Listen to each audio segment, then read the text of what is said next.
गुरु शुक्र तृतीय स्थानात असल्यामुळे इथे शुभ घटना घडण्याची शक्यता असते. छोटे प्रवास होतात, धार्मिक प्रवास होतात.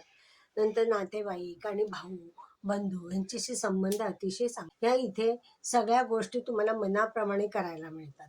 शुक्रामुळे तुम्हाला कलेमध्ये तुम्हाला प्रगती होते.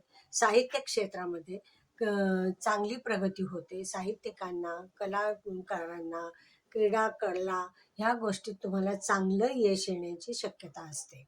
इथे चांगले कष्ट होऊन चांगलं आउटपुट तुम्हाला मिळू शकतं. षष्ठातला मंगळ हा तुम्हाला विजय योग देतो.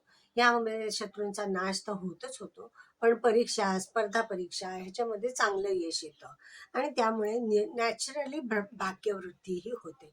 थोडंसं इथे धाडस पण येतं. धाडसाने तुम्हाला यश हे कमवावं लागतं, तर हे तुम्हाला तिथे मिळतं.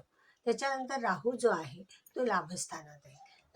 राहू लाभस्थानातला राहू आहे ना, इच्छापूर्ती तुमची करत असतो. म्हणजे इथे काय होतं, काही वेळेला धोकादायक व्यक्ती भेटतात, पण त्याच्यावर तुम्हाला आधीच ओळखून त्याच्यानंतर पुढे प्रगती करू शकता. म्हणजे नवीन नवीन उद्योग करणं, धाडसाने काम करणं हे राहूचं काम आहे.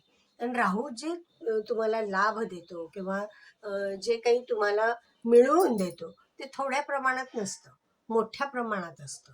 तर ह्या प्रकारे तुम्हाला नवीन उद्योगधंदे सुरू करताना मात्र इथे काळजी घेतली पाहिजे. कारण इथे तुम्ही कागदपत्र किंवा व्यक्ती हे ओळखून मगच तिथे सुरुवात केली पाहिजे. कारण इथे धोका संभवतो. राहूमुळे काही गोष्टी आपल्या दृष्टीसमोर येत नाहीत. ते फसवणूक झाल्यानंतर होऊ शकतं. तर बेटर आहे तुम्ही आधी काळजी घ्या. आधी काळजी घेऊन नवीन जर तुम्हाला काही गोष्ट सुरू करायची आहे तर तुम्ही ती करू शकता.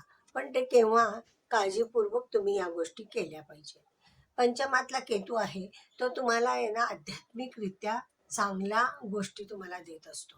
म्हणजे मेडिटेशन म्हणा किंवा आध्यात्मिक प्रगती म्हणा, जपजाप्य म्हणा, या गोष्टी इथे तुम्हाला मिळत असतात. पण त्याच्या विरुद्ध काही गोष्टी कशा होतात की घरातल्यांशी पटणं थोडंसं कमी होतं.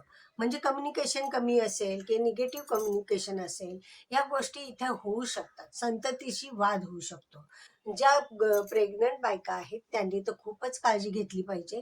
त्याचं कारण असं की इथे अबॉर्शन होण्याची शक्यता असते. तर बेटर आपली काळजी घ्यायची, डॉक्टरांकडे वेळोवेळी जायचं आणि आपलं काही अशी दुर्घटना न होण्यासाठी जी जी काळजी घ्यायची असते ती तुम्ही घ्या. या वेळेला तुम्हाला सगळ्या गोष्टी व्यवस्थित मॅनेज होतील. त्यामुळे या गोष्टी तुम्ही लक्षात ठेवून करायला पाहिजे.